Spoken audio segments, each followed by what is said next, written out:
أعوذ بالله من الشيطان الرجيم. بسم الله الرحمن الرحيم. الحمد لله رب العالمين. الصلاة والسلام على سيدنا محمد الرسول الأمين وعلى آله وأصحابه أجمعين. اللهم رب اشرح لنا صدورنا ويسر لنا أمورنا واحلل عقدة من ألسنتنا تفقهوا أقوالنا. اللهم إنا نعوذ بك من علم لا ينفع ومن قلب لا يخشع ومن نفس لا تشبع ومن دعوة لا يستجاب لها. قال الله تعالى في القرآن العظيم: أعوذ بالله من الشيطان الرجيم. يا أيها الذين آمنوا اتقوا الله حق تقاته ولا تموتن إلا وأنتم مسلمون. صدق الله العظيم. وقال النبي صلى الله عليه وسلم: من خرج في طلب العلم وهو في سبيل الله حتى يرجع أو كما قال النبي صلى الله عليه وسلم.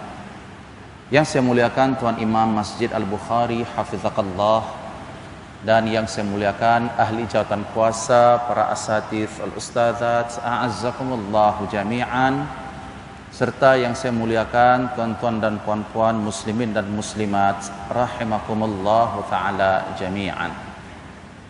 Alhamdulillah, puji syukur kita panjatkan kehadirat Allah Subhanahu wa ta'ala, syukur yang meliputi hati, lidah, serta jawarih dan juga perbuatan. Bersyukur khususnya nikmat iman, nikmat Islam dan juga nikmat taufik yang datangnya daripada Allah Subhanahu wa taala, yang dengan nikmat tersebut kita dapat hadir dan berkumpul di rumahnya yang mulia ini, khususnya melaksanakan salat fardu maghrib secara berjamaah.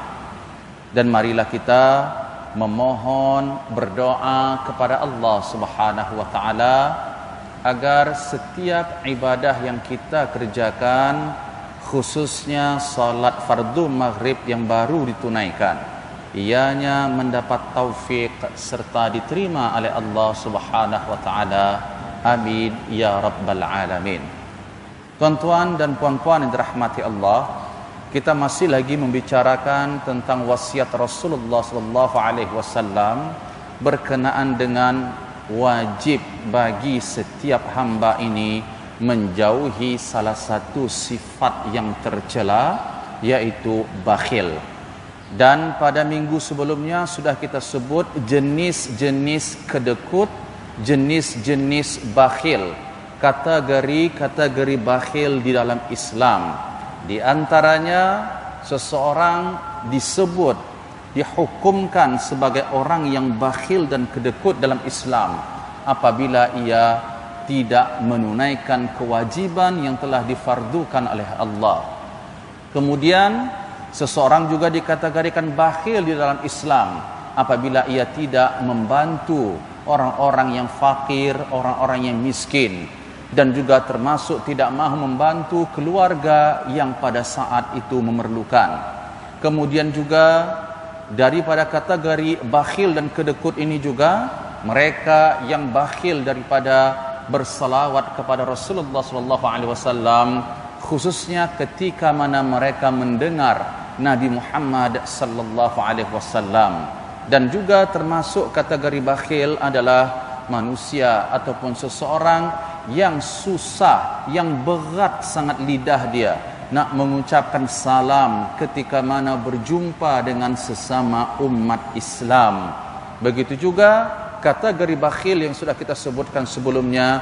Ini yang paling buruk dan paling teruk adalah manusia yang bakhil terhadap dirinya sendiri. Jadi pada malam hari ini kita akan teruskan kepada pembahasan apakah awaqib, apakah hukuman, balasan yang akan diterima oleh orang-orang yang bakhil. Yang pertama, hirmanul jannah wa walujun nar wal iyadzu billah. bahwa seseorang yang bakhil dan kedekut di dunia ini sehinggalah ia wafat dan meninggal dunia tidak bertaubat kepada Allah Subhanahu wa taala.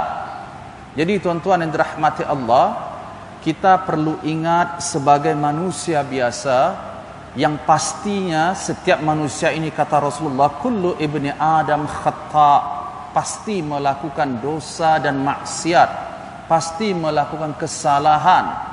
Dan satu daripada kesalahan dan maksiat itu tadi, mungkin kita terlupa dulu ada sesuatu amalan ataupun perbuatan bakhil yang kita lakukan, sehingga sampai saat ini kita tidak bertaubat kepada Allah. Kita tidak meminta ampun kepada Allah daripada dosa tersebut. Maka tentunya dosa yang kita tidak bertaubat kepada Allah, serta yang Allah tidak hapuskan dan tak terima taubat ini tadi, akan tetap tercatat dan tertulis di dalam catatan amal manusia. Jadi jangan heran ketika 10 tahun sebelum meninggal kita baik, tapi kita lupa umur kita 20, 30 tahun, 40 tahun lepas. Dan amalan perbuatan maksiat yang kita lakukan yang dulu-dulu itu kita lupa. Dan kita tidak pula bertaubat kepada Allah. Padahal Nabi seru, wahai manusia, kata Rasulullah, tubu ilallah wastaghfiruh. Perbanyakkan bertaubat kepada Allah dan beristighfarlah. Dari hadis ini dapat difahami tak ada manusia yang tidak berdosa. Apabila manusia berdosa, apabila manusia melakukan maksiat, maka perkara yang perlu ia lakukan untuk menghapus kemaksiatan ini tadi adalah dengan bertaubat, dengan beristighfar kepada Allah. Apatah lagi maksiat itu maksiat yang kategori dosa besar. Dan menurut ulama dosa besar ini perlu sekali dengan memenuhi syarat-syarat taubat tu. Jadi Rasulullah seru kita untuk senantiasa bertaubat. Mungkin dulu 20 tahun lepas, tuan-tuan dirahmati Allah, pernah kita tahan diri kita. Kita mampu nak bantu, ada adik-beradik keluarga kita datang pada saat itu nak minta tolong. Sahabat kita nak minta tolong, betul-betul dia dalam keadaan terdesak dan memerlukan. Dan kita mampu nak tolong pada saat itu, tapi jawaban kita, minta maaflah tak ada. Dan tentunya perkara ini tidak dibenarkan. Dosanya itu yang pertama adalah kita berdusta, bakhil, tidak mahu membantu orang yang dalam keadaan memerlukan ini tadi, sementara kita mampu. Selepas kita lakukan perbuatan tersebut, tak ada langsung rasa penyesalan, apatah lagi bertaubat dan istighfar kepada Allah. Rasa apa yang dia buat itu dah betul dah. Ini, ya mohon maaf tuan-tuan dirahmati Allah, yang saya nak sampaikan ni, jangan fikir dosa yang lama yang dah pernah kita buat tu hapus macam tu sahaja. Menurut ahli sunnah wal jamaah, dan Anda belajar semuanya tuan-tuan dirahmati Allah, dosa ini tentunya akan terangkat dan terhapus di sisi Allah kalau kita bertaubat kepadanya. Memang ada di antara dosa menurut ahli sunnah wal jamaah, kalau kita tidak bertaubat dengan melakukan amalan soleh, dosa itu dihapuskan oleh Allah. Contohnya dalam firman Allah mengatakan innal hasanat yudhibna as-sayyi'at. Dan juga Rasulullah mengatakan wa atbi'is sayyi'atal hasanat tamhuha. Kebaikan itu dapat menghapuskan keburukan. Tapi kebaikan di sini menurut ulama hadis, kebaikan yang boleh menghapus keburukan itu kalau keburukan dan dosa itu dosa-dosa yang tidak berat, yang tidak besar. Adapun dosa besar tidak cukup dengan melakukan kebaikan sahaja, tapi perlulah bertaubat. Salah satu syarat sah taubat itu tuan-tuan yang dirahmati Allah, an-nadam. Ada penyesalan yang mendalam. Jadi bukan hanya astaghfirullah, ya Allah ampunkan dosaku, ya Allah, lidah, tapi tak ada rasa pun penyesalan tu, tak ada rasa bersalah. Dia rasa pula betul dah apa yang dia buat tu. Masya Allah. Jadi selagi dia belum bertaubat betul-betul kepada Allah, mati, maka tentunya kuasa dengan izin Allah yang Allah sudah sebut dalam firman-Nya, wa may ya'mal mithqala dzarratin syarran yara. Jangankan dosa besar, perbuatan buruk sebesar biji zarrah pun akan dicatat oleh Allah kalau mereka tidak bertaubat daripada amalan tersebut. Dan ingat, pernah saya sampaikan kepada kita semua, tidak semestinya apabila kita bertaubat kita sudah confirm dah Allah terima taubat saya. Belum tentu, tuan-tuan. Siapa kita? Memang kita wajib berbaik sangka kepada Allah. Salah satu sifat dan nama-nama Allah Al-Husna adalah At-Tawwab. Tapi ingat, untuk menerima taubat itu mutlak milik Allah. Kalau Allah berkehendak ya, kalau tidak, tak ada siapa yang boleh pertikai, tuan-tuan. Jadi salah satu di sini boleh jadi kemungkinan taubat kita ditolak karena kita tak ada rasa bersalah pun pada saat bertaubat tu. Kita rasa betul cuma saja nak istighfar bertaubat kepada Allah. Apa yang kita taubat tu, itu soalannya. Apa yang kita istighfar tu daripada apa ni? Sebab tu istighfar ni salah satu daripada kategori doa. Innallaha la yaqbal du'a 'abdin min qalbin ghafil lahin. Pada waktu istighfar hati kita kosong, tuan-tuan. Kita tidak hayati apa maksud istighfar tu. Kita tidak dalami, kita tidak renungi. Cuma sekadar lafaz. Allah tak terima doa orang yang hatinya kosong. Apatah lagi lalai. Hati dan fikiran lalai, lidah berdoa kepada Allah, la yaqbal. Allah tak terima ni. Na'udzubillahi min dzalik. Jadi kembali kepada pembahasan kita bahawa balasan yang pertama yang akan diterima oleh orang yang bakhil, maksudnya balasan ini bagi mereka yang mati dalam keadaan belum bertaubat daripada dosa tersebut, dosa bakhil tu, atau dia bertaubat tetapi dengan kuasa Allah tak terima taubatnya. Na'udzubillahi min dzalik.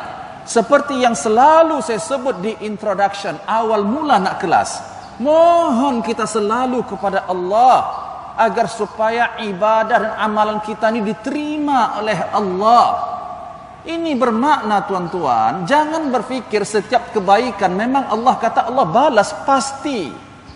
Tapi setiap balasan yang diberi oleh Allah tu, ada tak Allah terima balik? Allah terima tak kebaikan tu yang diberi balasan tu? Belum tentu. Ini dalam bab amalan soleh sahaja Allah sebut dalam surah Al-Mu'minun ayat yang ke-60 tu. Walladzina yu'tuna ma ataw wa qulubuhum wajilatun annahum ila rabbihim ila akhir al-ayah. Ini banyak saya ulang ayat ni kepada kita semua. Apa kata Aisyah, ya Rasulullah, adakah ciri-ciri orang beriman dan bertakwa yang Allah sebut takut dalam ayat ni? Orang yang takut berzina kah ya Rasulullah? Takut meminum arak kah ya Rasulullah? Takut berjudi, melakukan maksiat kah ya Rasulullah? La ya binta Abi Bakrin. Orang yang disebut takut kepada Allah dalam ayat ni bukan mereka takut melakukan maksiat, tapi mereka sangat bimbang dan risau.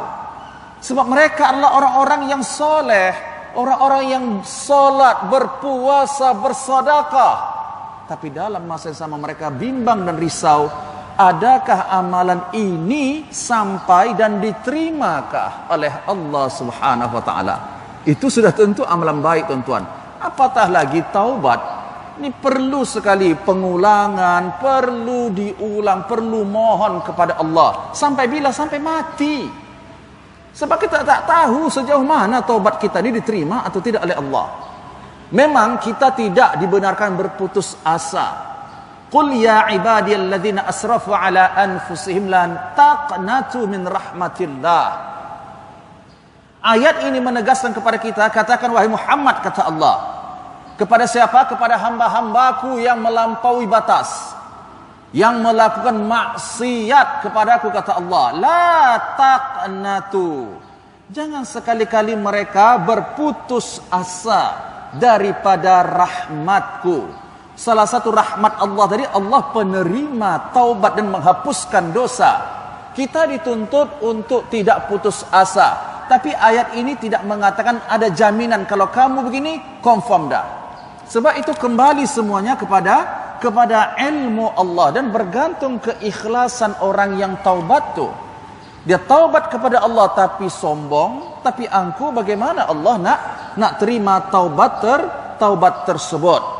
Jadi orang yang bakhil mati dalam keadaan bakhil atau pernah melakukan kemaksiatan bakhil ni, dia lupa puluhan tahun lepas dan dia belum bertaubat kepada Allah, tak ada rasa pun pernah nak bertaubat daripada dosa tu, maka na'udzubillah min zalik, ini hukumnya kepada Allah.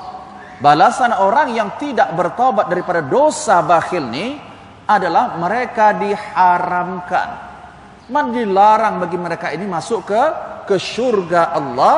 Dan tentunya orang-orang yang seperti ini akan merasakan azab daripada Allah, khususnya azab neraka. Azab, tuan-tuan yang dirahmati Allah, bermula lagi ya, kalau kita bicara azab yang dah menuju ke alam akhirat, daripada sakarat al-maut sudah, daripada alam barzakh sudah, daripada nanti dibangkitkan pada hari kiamat dari kubur tu, ketika kita diberikan oleh Allah peluang untuk bertebaran pergi untuk menuju ke padang mahsyar. Di sini sudah rasa ada azab yang diberikan oleh Allah, belum lagi neraka. Nah, neraka ini adalah akhir daripada hukuman. Maksudnya yang sudah ditentukan sama ada dia adalah orang yang berhak masuk ke syurga Allah atau ia adalah orang yang berhak untuk masuk ke dalam neraka Allah. Allah mengatakan, wa amma man bakhila wastaghna wa kadzdzaba bil husna fasanuyassiruhu lil usra. Rujuk ayat yang ke-10 surat Al-Lail.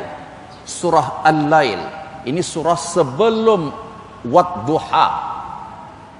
Sebelum Wadduha, surah Al-Lail, kemudian baru surah Ad-Duha. Ayat yang ke-8 sampai ayat yang ke-10. Ayat ini dengan jelas mengatakan bahawa Allah berfirman, firman Allah ini sifatnya ancaman ya tuan-tuan, al-wa'id. Makna ancaman di sini, jangan buat benda yang Allah sebut nih, itu maksudnya. Jadi jangan kata larangan Allah tuh, kalau Allah kata jangan buat, jauhi, bukan itu sahaja. Termasuk juga larangan Allah kalau Allah sebut dalam ayat Al-Quran itu sifatnya ancaman, warning, jauhi benda tu. Itu maksudnya. Kata Dr. Wahbah Az-Zuhaili dalam tafsir Al-Munir, ada 1000 ayat yang sifatnya ancaman, yang Allah akan beri balasan bagi orang-orang yang melakukan maksiat kepada Allah. Salah satu ayat tersebut nih, ayat yang ke-8 daripada surah Al-Lail sampai ayat ke-10. Apa kata Allah? Wa amma man bakhila wastaghna. Adapun orang-orang yang bakhil. Kalimat bakhil ni Allah sebut ni dalam ayat ni tuan-tuan. Ini perkara dan sifat yang sangat tercela. Orang yang bakhil kata Allah dan merasa sombong, merasa dah cukup dah, tak perlu kepada Allah. Dia merasa dah sombong cukup dengan harta benda, kemewahan yang dia ada tu, nikmat yang dia sudah ada tu. Dia tak perlu lagi dah kepada Allah. Dia rasa dah cukup dah. Ni ayat ni mengatakan orang yang sombong dan merasa sudah cukup, tak perlu kepada Allah. Masya Allah. Wa kadzdzaba bil husna, bukan hanya itu, dia juga adalah orang-orang yang mendustai perkara yang baik. Mendustai di sini apa? Orang kata, jom kita berinfak, mewakafkan harta kita di masjid, tolong orang-orang yang berjihad di jalan Allah. Dia dustai contohnya. Sampai bila? Takkan hari-hari ikut. Contoh ya tuan-tuan ya, ini lidah ni. Pernah saya sampaikan kepada kita, kalau tak buat benda yang sunnah tu, contohnya tuntutan yang sifatnya sunnah, tak apa. Jangan keluarkan ni ucapan. Apatah lagi pengaruhi orang lain untuk jauhi perbuatan yang baik tu. Ini lagi besar dosanya. Dulu saya contohkan dalam bab kurban. Tak nak kurban sudah. Kalau kita rasa berkira tak apa. Walaupun kita katakan dalam jumhur ulama, pendapat ulama khususnya mazhab Syafi'i berkurban adalah sunnah muakkad. Tapi jangan ucapkan, awak mahal sangat daging nih. Awak mahal sangat satu bahagian nih. Awak di sini mahal sangat, pasal apa di sini? Kita pertikai benda tu. Dah tak buat sudah. Allah nak takwa anda. Allah nak ikhlas anda. Kerelaan, keridhaan anda tu mengorbankan sebahagian nikmat yang Allah bagi. Pada hakikatnya tak ada apapun yang kita korbankan tuan-tuan, karena itu milik Allah. Yang tuan-tuan miliki selama hari ini dan hari ini itu milik Allah. Anda berikan di jalan Allah, ini bukan maknanya apa sebenarnya yang kita korbankan. Tapi betapa besarnya rahmat Allah, walaupun nikmat itu Allah yang bagi, Allah bagi tahu kepada kita itu adalah bentuk pengorbanan. Walaupun pada hakikatnya jangankan harta, nyawa dan diri kita ni semuanya milik Allah. Anda baca setiap kali salat sunnah ataupun fardu, wajjahtu wajhiya alladhi fatara samawati wal arda. Qul inna salati wa nusuki wa mahyaya wa mamati lillahi rabbil alamin. Ini kita berikrar. Kita mengaku di hadapan Allah, salat, ibadahku, hidup matiku, nyawaku ya Allah hanya milikmu ya Allah. Semua ini kepunyaanmu ya Allah. Betulkah secara praktisnya? Lepas solat ketika diminta untuk berinfak, tunggu dulu. Ketika diminta untuk membantu orang yang tak mampu, nanti dulu. Apa bukti ucapan kita pada waktu doa iftitah tu? Inna salati wa nusuki wa mahyaya wa mamati. Nyawa kita saja milik Allah, kita serahkan, persembahkan untuk Allah. Ini bermakna nyawa tentu jauh lebih berharga daripada harta dan duit anda tuan-tuan. Tapi kenapa ketika diminta sedikit 5 ringgit atau 1 ringgit pun kita sudah merungut, tak bagi merungut dan keluar fitnah pula. La ilaha illallah. Jagalah lidah ini ya.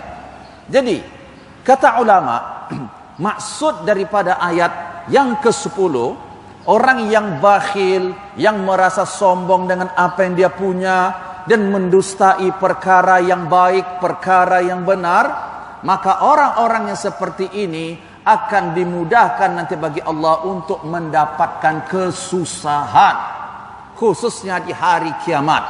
Jadi kata ulama, khususnya Ibnul Qayyim mengatakan, maksud Allah memudahkan orang tersebut mendapatkan kesusahan, yang pertama adalah mereka ini disusahkan oleh Allah untuk mendapatkan kebaikan. Payah betul hati dia nak menerima nasihat. Payah betul dia nak jumpa jalan nak buat baik tu.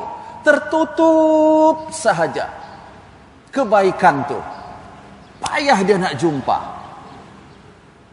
Ini salah satu maksud daripada fasanuyassiruhu lil usra.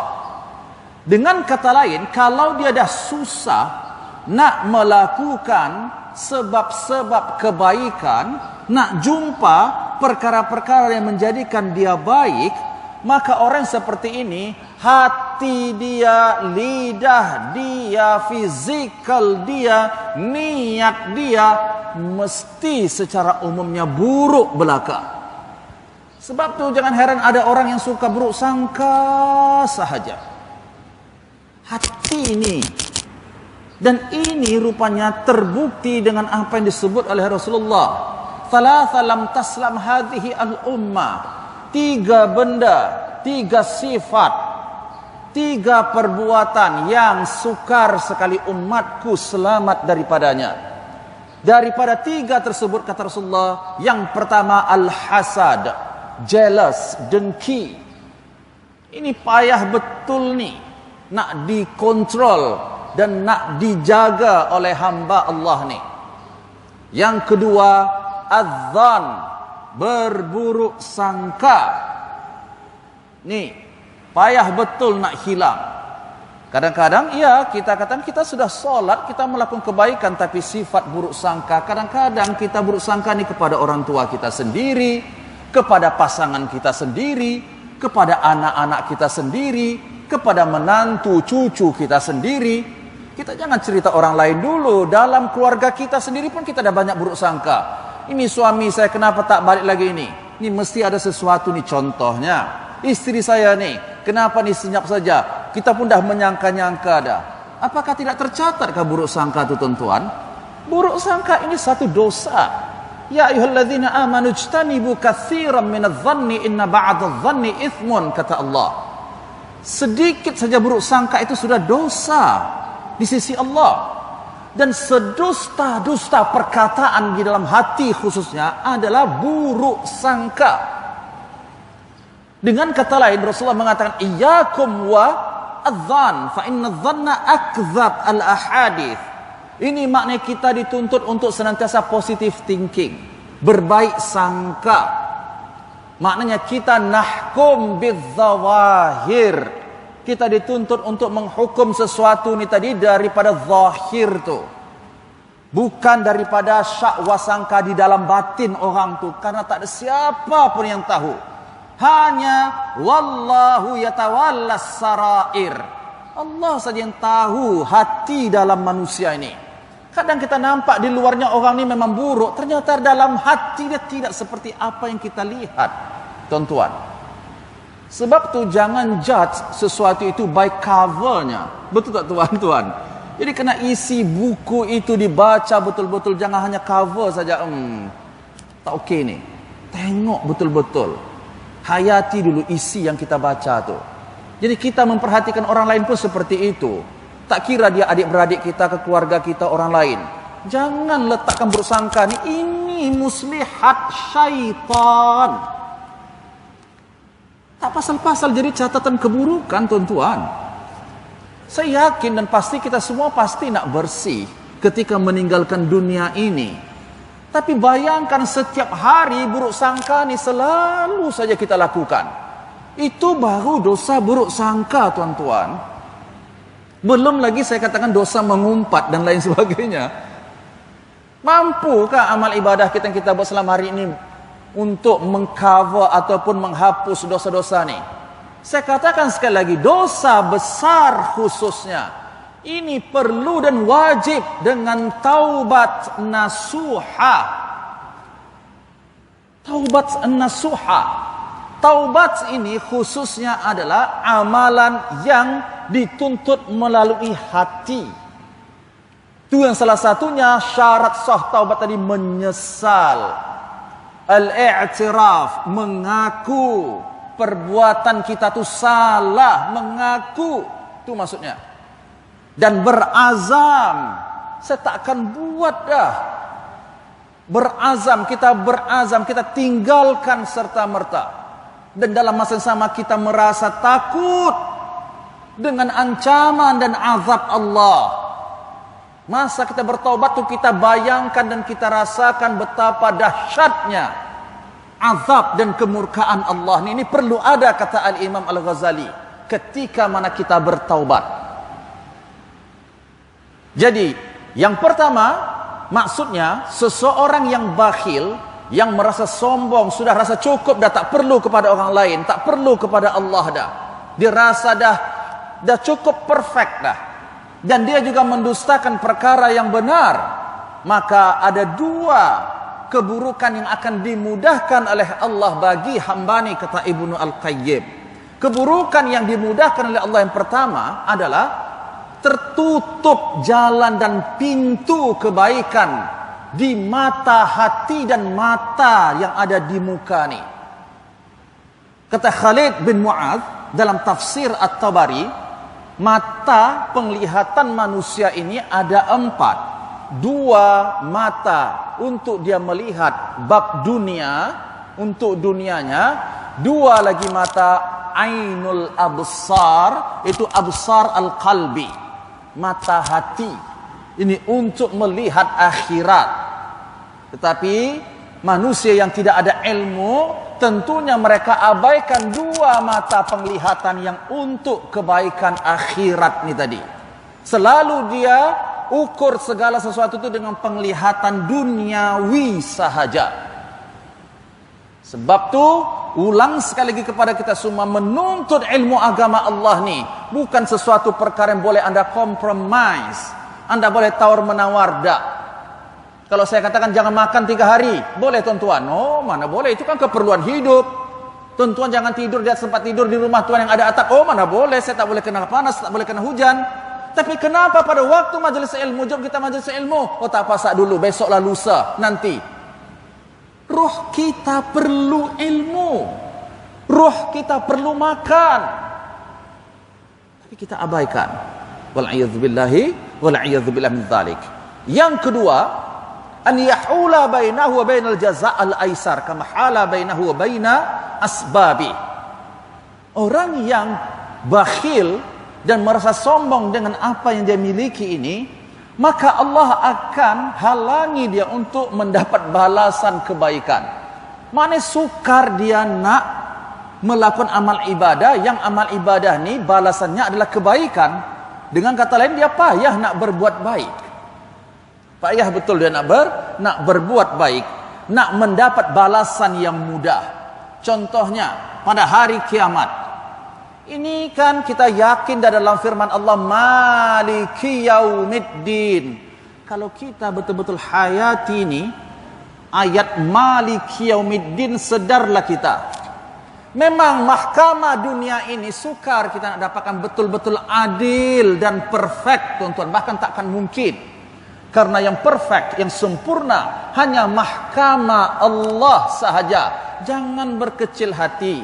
Kalau di dunia ini kita dizalimi oleh orang lain, kita tidak mendapat hak kita, jangan lupa Allah la ta'khudhuhu sinatu wala naum. Allah melihat dan mengawasi. Ada mahkamah Allah nanti, satu makhluk pun tidak ada yang boleh memberikan apa saja pembelaan kepada hamba ni. Dunia mungkin anda boleh sewa lawyer yang paling mahal dan famous, tapi di akhirat sama sekali tidak. Bahkan syafaat Nabi Muhammad SAW pun baru boleh berlaku, itu pun dengan izin Allah. La yashfa'u indahu illa biizni. Tak ada siapa yang boleh memberi syafaat kepada mana-mana makhluk pada hari kiamat kecuali dengan izin Allah. Ni balasan dia nanti di hari akhirat, sukar dia akan mendapatkan kebaikan, balasan kebaikan daripada Allah Subhanahu wa ta'ala.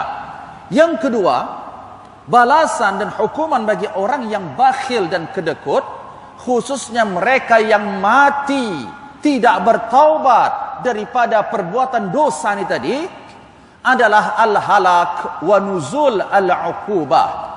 Orang yang bakhil adalah kategori manusia yang binasa di sisi Allah. Binasa apanya? Binasa kehidupan dunia dan akhiratnya. Wal'iyadzubillah min dzalik. Apa kata Rasulullah? Riwayat Abdullah ibn Umar. Rasulullah SAW mengatakan, thalathu muhlikat wa thalath munjiyat wa thalath mukaffirat atau kaffarat wa thalath ad-darajat. Ada 3 perkara yang membinasakan manusia, juga ada 3 perkara yang menyelamatkan manusia, ada juga 3 perkara yang menghapuskan dosa-dosa manusia, ada juga 3 perkara yang mengangkat darjat manusia. Adapun 3 perkara yang membinasakan manusia, tak kiralah manusia tersebut nampak zahirnya soleh, tapi dia tak bertaubat daripada 3 perkara ini manusia yang binasa di sisi Allah. Wal'iyadzubillah min dzalik. Siapa? Yang pertama, syuhun muta'un. Manusia yang sangat bakhil dan kedekut. Saya ulang tuan-tuan, jangan lupa pelajaran yang kemarin, minggu lepas, jenis-jenis bakhil tu. Termasuk mendengar nama Nabi bersolawat, Allahumma salli ala Sayyidina Muhammad. Ketika berjumpa kepada semua umat Islam, sebut Assalamualaikum warahmatullah. makin panjang jawabannya, makin panjang salamnya, makin besar dan baik pahalanya. Tak nak buat, kedekut kita ni tuan-tuan. Yang kedua yang membinasakan, kata Rasulullah dalam hadis ini, hawa muttaba'un. Manusia yang terlampau taat dan tunduk kepada hawa nafsu, keinginan syahwat yang sifatnya duniawi. Jadi syahwat manusia ini tuan-tuan, maknanya manusia ini diciptakan oleh Allah Subhanahu wa taala daripada, yang pertama maksudnya ada 5 unsur penciptaan manusia. Unsur yang pertama adalah badan dan fizikal. Unsur yang kedua adalah akal dan hati. Unsur yang ketiga adalah syahwat dan hawa. Syahwat dan hawa ini ada 3. Ada syahwat yang sifatnya seperti binatang liar dan buas. Ada dalam diri manusia tuan-tuan. Tuan-tuan tak boleh buang. Kita dituntut untuk tarbiyah, didik nih. Dengan ilmu dan iman tentunya. Karena kita tak boleh hilangkan. Itu sudah unsur fitrah diciptakan oleh Allah. Sebab tu kita diuji oleh Allah. Sebab tu manusia ini menurut sebagian ulama apabila dia mampu kontrol semua ni, maka mereka lebih baik daripada malaikat. Lebih baik daripada malaikat dari unsur apa? Bukan amalan, tapi daripada segi unsur penciptaan. Tentunya malaikat diciptakan oleh Allah tanpa ada syahwat. Jadi mereka tidak perlu bersusah payah untuk menundukkan syahwat mereka, karena tak ada syahwat para malaikat. Manusia dibekalkan oleh Allah syahwat tu. Maknanya lebih berat lagi taklifnya. Maknanya kalau kita mampu menghadapi dan juga menundukkan syahwat yang buruk ni, dengan izin Allah, Allah akan angkat derajat kita. Jadi syahwat manusia ni ada 3 jenisnya tuan-tuan. Yang pertama syahwat as-sab'iyah, binatang buas. Apa sifat binatang buas tuan-tuan? Tak ada langsung belas kasihan ke orang. Tak ada pri kemanusiaan. Walaupun sesama manusia dia anggap bukan manusia, hati kejam. Betul tak ini dilakukan oleh binatang buas? Singa nampak di hadapan dia, mangsa dia, ada belas kasihan dia tuan-tuan? Saya mau tanya dulu. Tak ada langsung belas kasihan. Ini ada pada diri manusia, dan memang anda dapat saksikan hari ini betapa hilangnya kemanusiaan manusia ini. Tengok, dia bunuh merata-rata manusia, sana sini perang. Bahkan kemanusiaan itu pun hilang di dalam diri manusia itu. Bahkan ada anak yang mampu sanggup membunuh ibu ayahnya sendiri, membunuh istrinya, anaknya, wal'iyadzubillah min dzalik. Ini membuktikan bahawa manusia ini ada sifat ganas tu, syahwat seperti binatang buas. Ada. Yang kedua asyahwat al-bahimiyah. Jadi as-sab'iyah ni maksudnya al-ghadabiyah, sifat syahwat yang buas, marah, ego, nak menang seorang, ni ada ni. Yang kedua sifatnya seperti binatang ternak.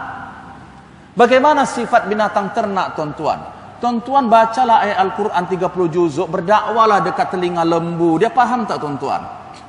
Dia tak faham. Ada orang yang tuan-tuan betul-betul di sebelah rumah dia masjid majlis ilmu, ada majlis ilmu, tapi dia memang tak peduli pun. Bahkan dinasihati, tak kisah. Kenapa ni? Kamu dah mampu, kenapa tak laksanakan haji? Kenapa tak daftarkan diri lagi? Tak apalah. Tak apalah, belum dapat lagi suhu, belum dapat suhu. Allahu Akbar. Jadi syahwat yang kedua seperti binatang ternak. Al-an'am, al-bahaim, lembu, unta, kerbau. Ni, kambing, sifat-sifat binatang ternak ni. Mereka hanya memikirkan perut sahaja. Mereka tahunya makan, tidur, tanpa peduli bab akhirat. Bukan salah ya tuan-tuan ya, kalau tuan-tuan pula makan tidur, salah ke? Bukan ini maksud saya. Dia dalam hidup, dia dua tu saja. Tak ada ibadahnya, tak ada menuntut ilmu, tak ada kebaikan yang lain. Itu maksudnya. Jadi sama seperti binatang ternak. Dia tidak merugikan orang lain, dan orang lain pun tidak mendapat apa-apa keuntungan ketika dia hidup itu tak ada apa pun. Lain halnya kalau manusia ini seperti yang disebut oleh Imam Ghazali, 3 level manusia ini dalam kitab Minhaj Al-Abidin. Ada manusia ini yang darjatnya levelnya seperti malaikat, ada manusia ini yang levelnya seperti binatang buas, ada pula binatang buas yang berbisa, dan juga ada seperti binatang ternak. Yang paling bahaya itu adalah binatang yang berbisa. Wujud binatang berbisa ini sangat berbahaya bagi kita. Betul tak tuan-tuan? Tapi kalau binatang ternak, adakah kambing membahayakan tuan-tuan? Tidak. Dan tidak ada pun manfaat apa-apa pun. Tapi kalau binatang yang berbisa dan buas, tentu kalau kita dekati ini berbahaya. Ada manusia seperti itu. Jadi syahwat binatang ternak ini ada tuan-tuan. Maknanya dalam hadis ini jangan tunduk dengan syahwat binatang ternak tu. Jangan kalah dengan itu maksudnya. Jangan kalah dan tunduk dengan syahwat binatang buas dan berbisa tu. Itu maksudnya. Bagaimana saya nak mengalahkan syahwat? Salah satunya dengan ilmu, iman, sabar. Dan yang ketiga ada nama syahwat. Ni yang lagi dahsyat. Syaitaniyah. Keinginan seperti syaitan. Saya mau tanya tuan-tuan, apa yang dinakkan oleh syaitan? Pasti semuanya buruk. Betul tak tuan-tuan? Tak ada langsung keinginan syaitan ni untuk menjadikan kebaikan bagi anak Adam ni. Semua buruk. Tujuan dia nak menyesatkan, nak menjadikan manusia ini lupa kepada Allah. Semua perkara yang buruk.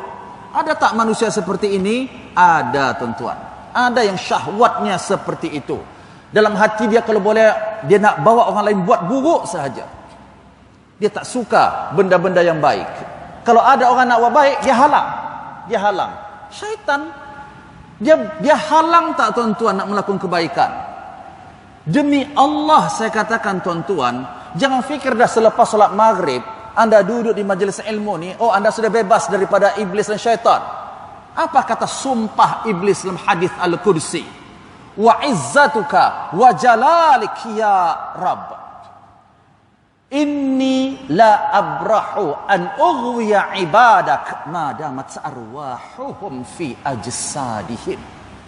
Demi kuasamu ya Allah, aku bersumpah tidak akan pernah membiarkan anak Adam ini berada di jalan yang benar selama ruh mereka ada di kandung badan.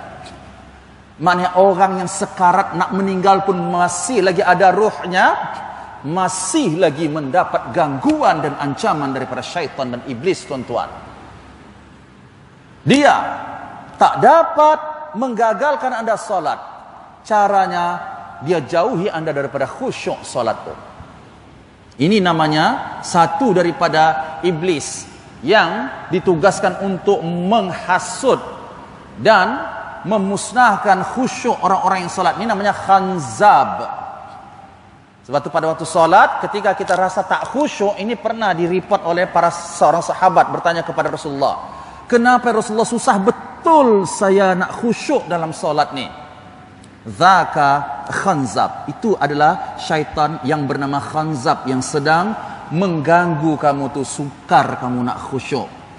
Kalau kamu rasa seperti itu dalam salat, maka fal tata'awwadz billah, baca a'udzu billah, kemudian at-tafl, maknanya kamu meludah 3 kali di bahagian kiri. Itu maksudnya. Tak mesti keluar air ludah 3 kali. Bolehkah saya buat benda dalam salat? Boleh. Bolehkah saya baca auzubillah dalam solat? Boleh, memang solat itu tempatnya membaca doa, zikir, membaca Al-Quran. Tetapi saya ulang sekali lagi, ketika anda baca auzubillah, pada saat anda tadi baca Al-Fatihah, Bismillahirrahmanirrahim, Alhamdulillahi Rabbil Alamin, Ar-Rahmanirrahim. Tiba-tiba anda rasa susah nak khusyuk ni. Anda pun mengamalkan apa yang diajarkan oleh Nabi tadi. Anda pun baca, dah baca Malik Yaumiddin, kemudian anda cut. A'udzubillahi minasyaitonir rajim. Anda tak boleh sambung iyyaka na'budu wa iyyaka nasta'in. Anda wajib ulang balik Al-Fatihah tu. Karena Anda sudah putuskan dengan a'udzubillah. Dan dengan sesuatu yang tidak ada kena mengena dengan surah Al-Fatihah.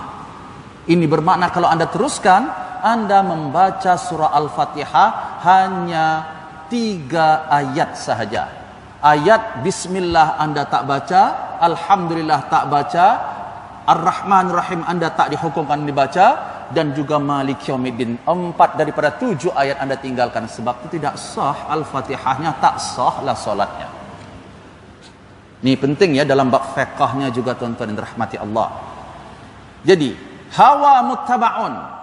Manusia yang mengikuti syahwat. Syahwat apa? Binatang buas berbisa, binatang ternak, dan syahwat syaitan. Bagaimana yang dinakkan oleh Nabi dalam hadis ini? La yu'minu ahadukum hatta yakuna hawahu tabi'an lima ji'tu bi. Tidak sempurna imanmu, kata Rasulullah. Bila sempurna iman kita tuan-tuan, sehingga Anda mampu menjadikan syahwat dan hawa nafsu Anda tunduk terhadap risalah yang aku bawa, yaitu Al-Quran dan juga sunnahku, kata Rasulullah sallallahu alaihi wasallam. Juga saya ingin sampaikan bukan sesuatu yang mudah. Ketika bertembung kepentingan diri Anda dan juga kepentingan agama Allah. Maknanya apa yang disuruh oleh Rasulullah kadang-kadang bertembung dengan kepentingan dunia kita. Ini mampu tak kita kedepankan kepentingan Rasulullah untuk agama kita, bukan untuk Nabi sebenarnya. Tapi kita kata tak apalah nanti. Saya lebih pentingkan dunia saya dulu. Na'udzubillahi min dzalik. Dan pahami apa yang dimaksud dengan mencintai dan mengasihi Rasulullah sallallahu alaihi wasallam. Kemudian yang ketiga yang membinasakan manusia ini adalah i'jabul mar'i bi nafsi. Manusia yang ujub terhadap dirinya sendiri. 3 yang membinasakan: kedekut, yang tunduk kepada hawa nafsu yang buruk, kemudian ujub terhadap diri sendiri, perasaan, ya. Kemudian ada 3 yang menyelamatkan manusia, kata Rasulullah dalam hadis ini.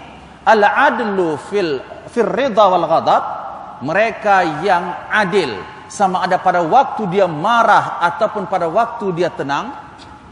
Yang kedua, al-faqru fil ghina wal faqir. Orang yang berjimat, maknanya saya sebutkan sebelumnya, hemat, berjimat dengan kedekut, ini 2 perkara yang tidak sama tuan-tuan. Jimat ni maksudnya kita berada di tengah, tidak kedekut, tidak membazir, itu maksudnya. Hadis ni al-qasdu, bila pada waktu Anda senang ataupun susah. Yang ketiga yang menyelamatkan manusia ni tadi kata Rasulullah adalah khasyatullah fis sirri wal alaniyah. Mereka yang senantiasa takut kepada Allah, sama ada secara terang-terangan ataupun tersembunyi. Anda di luar rumah Anda, dalam bilik Anda, Anda tetap takut kepada Allah. Kemudian ada 3 yang menghapuskan dosa manusia. Yang pertama, alhamdulillah, kalau Anda niat tadi, intidharus salah ba'da salah. Niat menunggu solat yang berikutnya selepas solat. Tadi solat maghrib, Anda niat nak menunggu solat isya. Allah hapuskan nih dosa-dosa manusia tu. Yang kedua, isbagh al-wudu fis sabari atau fis sabarat. Menyempurnakan wudu pada waktu dia rasa tak selesa, pada waktu sejuk yang sangat, tapi tidak membahayakan, memudaratkan, dia paksakan berwudu. Ni menghapuskan dosa, kata Rasulullah. Yang ketiga, naqlul aqdam ilal jama'at. Mereka senantiasa melangkahkan kakinya untuk berjamaah, salat ataupun berkumpul dengan orang-orang yang soleh. Dan 3 perkara yang Allah angkat dengannya darjat manusia. Apa 3 perkara tuan-tuan yang kalau kita buat Allah angkat darjat kita? Yang pertama, it'amut ta'am, memberi makan kepada orang lain, terutamanya orang-orang yang sangat memerlukan. Yang kedua, ifsya'us salam, yaitu menyebarkan salam. Assalamualaikum, bukan jawab ya. Kalau waalaikumsalam ini raddus salam, hak. Tapi kalau ifsya, Anda yang mula dulu. Ini yang mengangkat darjat. Karena ketika ada yang memulakan assalamualaikum, hak dia yang mengucapkan assalamualaikum tadi untuk Anda jawab. Tapi kadang-kadang sedihnya tuan-tuan, ketika kita pergi contohnya di satu tempat jabatan atau di mana-mana, dengan sombongnya mereka yang ada jawatan di katakan tempat duduk, kerusi, di counter yang hebat, assalamualaikum, jawab pun tidak. Orang Islam, ya Allah hebat sangat kah kamu, mati pastikan putih yang kamu bawa. Bukan jawatan kamu yang ditanya oleh mungkar nakir yang membedakan kamu dengan orang lain. Ini kadang-kadang adab, etika, attitude manusia, manner tuan-tuan. Salam pun dah malas nak jawab, sombong. Apatah lagi yang mengucapkan salam tu nampak lekeh. Padahal tidak seperti yang diajarkan oleh Rasulullah. Yang ketiga, nak mengangkat darjat manusia ni, as-salatu fil lail wan nasu niyam. Banyakkan menunaikan salat di waktu malam ketika manusia tidur nyenyak. Ni 3 perkara kalau Anda lakukan, Allah angkat darjat manusia tersebut. Wallahu a'lam bissawab. Insyaallah pertemuan berikutnya kita akan masih lagi membicarakan tentang hukuman dan balasan bagi orang-orang yang bakhil dan juga kedekut. Kita baca kafaratul majlis. Bismillahirrahmanirrahim. Subhanakallahumma wa bihamdik, asyhadu an la ilaha illa anta, astaghfiruka wa atubu ilaik. A'udzu billahi minasyaitonir rajim. Bismillahirrahmanirrahim. Alhamdulillahirabbil alamin. Assalatu wassalamu ala asyrafil anbiya'i wal mursalin wa ala alihi wa ashabihi ajma'in. Allahumma ighfir lana dhunubana wa liwalidina warhamhum kama rabbawna shighara. Allahumma rabbana zidna 'uluman wa tanfa'una fid din wad dunya wal akhirah. Allahumma khtim lana bi husnil khatimah wa la takhtim alaina bisu'il khatimah. Allahumma ya muqallib al qulub, thabbit qulubana ala dinik wa ta'atik ya rabbal alamin. Rabbana atina fid dunya hasanah wa fil akhirati hasanah wa qina adzaban nar. Wa sallallahu ala sayyidina Muhammad wa ala alihi wa ashabihi ajma'in. Walhamdulillahi rabbil alamin. Assalamualaikum warahmatullahi wabarakatuh.